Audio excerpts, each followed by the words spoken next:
저는 프론트엔드 에러에 대해서 소개를 하려고 하고요. 제가 이번에 이거 관련된 작업을 해서 정리를 한번 해봤습니다. 프론트엔드 에러는 두 개로 생각해 볼 수 있는데 시점별로 보면은 컴파일 에러랑 런타임 에러로 생각할 수 있거든요. 컴파일 에러는 컴파일과 런타임은 너무 익숙한 단어이듯이 컴파일은 약간 문법이 틀렸거나 아니면 린트에서 잡혔거나 아니면 타입이 틀렸거나 그럴 때 컴파일 에러가 발생하고, 그래서 이거를 막기 위해서 보통 타입스크립트를 쓰거나 그럽니다. 자바스크립트 위에. 그리고 런타임 에러는 어떤 걸 의미하냐면 렌더링 에러 아니면은 이벤트 핸들러 에러 아니면 비동기 에러 등이 런타임에 해당되는데, 조금 더 쉽게 말해서 버튼을 눌렀는데 뭔가 터졌다 그러면 런타임 에러고, 아니면 화면을 그리다가 터졌다 그러면 런타임 에러입니다. 그러니까 이거는 코드 실행하면서 나는 거고, 이거는 화면을 그리면서 나는 거라고 좀 생각해 주시면 될 것 같아요. 그러면 다음 영역별로 보면은 엄청 많은데 가장 큰 요인인 4개로 가져왔습니다. 그래서 영역별로 어떤 에러가 있냐면 데이터는 이제 백엔드에서 API 요청했을 때 404 같은 거 오는 거를 의미하고요. 화면은 아까 말했듯이 렌더링 에러 아니면 CSS 파일을 가져오지 못해서 못 그렸다던가 그런 거 화면에 속합니다. 그리고 사용자 입력은 만약에 사용자가 뭐 URL을 완전 말도 안 되게 입력했다던가 그러면은 이제 에러가 나겠죠.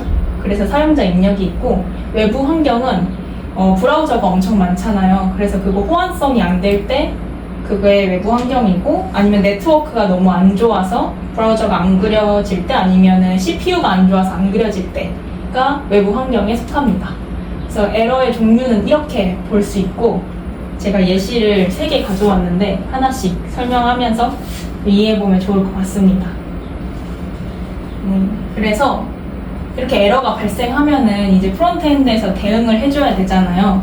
그래서 어떻게 대응을 하냐 했을 때 가장 먼저 떠오르는 것은 에러 바운더리입니다. 들어보신 적 있나요? 에러 바운더리? 전혀. 에러 바운더리는 Next.js 기준으로 말하면 Next.js에서 제공해주는 파일이 여러 개인데 일단 3개가 있거든요. 에러, 글로벌 에러, notfound가 있습니다.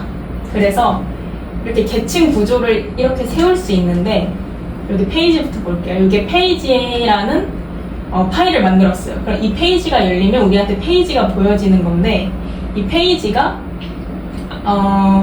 못 열 수도 이 페이지를 못 열 수도 있잖아요. 왜냐하면 사용자가 완전 말도 안 되는 URL로 들어오면은 이 페이지를 그려줄 수가 없잖아요.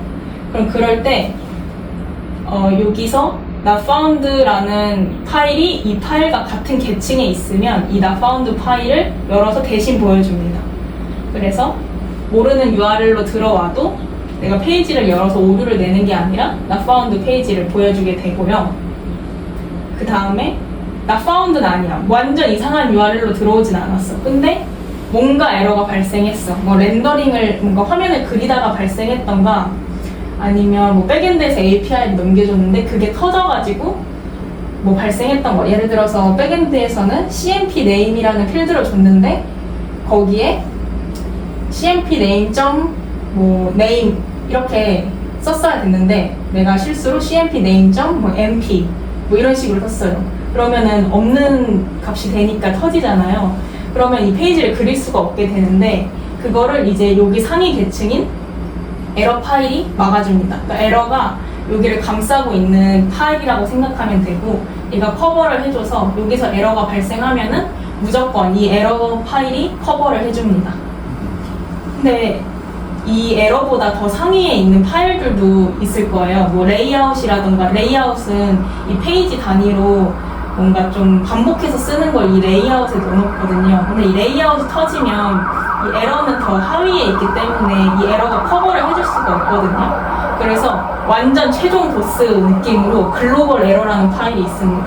그래서 이 파일을 그냥 최상단에 놔놓으면 어디서 에러가 터져도 항상 얘가 막아주기 때문에 에러 화면을 보지 않고 내가 원하는 뭔가 글로벌 에러 파일을 보여줘서 사용자가 이질감을 못 느끼게 합니다.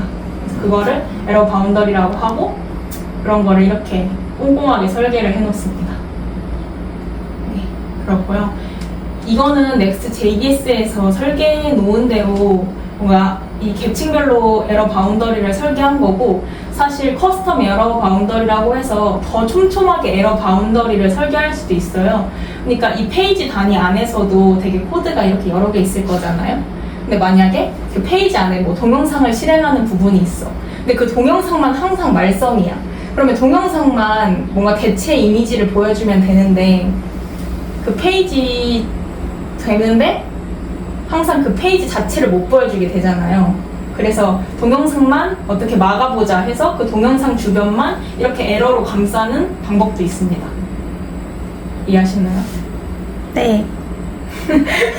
네, 그렇습니다. 그리고 풀백 UI라는 게 있는데, 만약에 백엔드에서 데이터를 넘겨줬어요. 그러면 프론트에서 데이터를 보여줄 수 있잖아요. 만약에 테이블이라고 칠게요. 그 테이블에 데이터를 이렇게 막 보여주고 있어. 근데 내가 필터를 했어. 그러면 데이터가 없는 경우가 있잖아요. 매칭이 안 돼가지고. 그럼 데이터 빵건이라고 뜰 수 있잖아요. 그 경우는 너무 자연스러운 UI가 되는데, 만약에 백엔드에서 뭔가 실수가 있었는지 데이터가 안 와. 그러면 프론트엔드에서는 바로 에러를 띄워줄 수는 없으니까 그냥 빈배열로 보여주게 되는데, 그래도 데이터가 빵건이 되거든요. 그러면 데이터 빵건인데 사용자 입장에서는 그게 데이터가 없는 건지 아니면 데이터를 불러오지 못한 건지 알 수가 없잖아요. 그래서 이때는 이 경우 두 가지를 생각을 해서 폴백 UI를 쓰게 되는데, 그러니까 데이터가 빵건일 때 그냥 데이터 빵건으로 보여주는 게 아니라 어떤 경우인지 파악을 해서, 만약에 API에서 오류가 있었다 그러면 이 데이터를 불러오지 못했어요 라는 UI를 보여주도록 이렇게 다이렉트를 시키고, 그냥 데이터가 진짜 0번이었다 그러면 데이터가 없어요 라는 UI를 보여주는 걸로 다이렉트를 시킵니다. 이게 이제 폴백 UI라고 해서 에러 처리를 하는 방식이고, API 관련한 에러는 보통 폴백 UI를 이용해서 실패했을 때 보여주고 싶은 UI를 보여주게 됩니다. 그리고 마지막은 토스트 중복 방지인데, 이것은 무엇이냐? 이게 API를 실패했어요. 뭔가 버튼을 눌렀어. 예를 들어서 창고 연동 버튼을 눌렀어. 그러면 백엔드한테 창고 리스트를 받아오는 API를 요청한다고 할게요. 근데 그런 버튼을 누를 때마다 계속 실패하게 되는 거잖아요. 백엔드가 뭔가 이상하면은. 근데 누를 때마다 계속 그 실패 토스트를 보여주면은 토스트가 이렇게 쭈르르륵 가서 막 10개가 넘기도 하잖아요. 그래서 그거를 막기 위해서 중복 방지에 대한 규칙을 세울 수가 있는데, 이번에 저희 팀에서는 어떻게 세웠냐면 API 명 플러스 오류 메시지 해서 이걸 하나의 키로 잡고, 이 중복 키가 나오면 한 번 더 보여주지 않는다로 해서 잡았습니다. 네. 원래 API 명만 하려다가 그 뒤에 메시지를 붙여서 하나의 키로 한 이유는, API 명은 똑같은데 메시지가 다른 경우가 있더라고요. 뭔가 404로 올 때도 있고 아니면 500으로 올 때도 있고 뭐 그래가지고 메시지도 함께 붙여서 독립적으로 만들었습니다. 그래서 API 명 플러스 메시지를 하나의 키로 잡고, 키가 다르더라도 화면에는 최대 3개만 보여주는 걸로 하고, 만약에 API 뒤에 ID가 붙으면 예를 들어서 커스터머스 슬래시 1 아니면 2, 3, 사실 얘네 다 똑같은 API인데 다 다르게 보이잖아요, 규칙대로 가면은. 그래서 이런 인트 값들은 그냥 다 ID라는 스트링으로 치환해서 진행하는 걸로 에러 처리 토스트를 구현해봤습니다.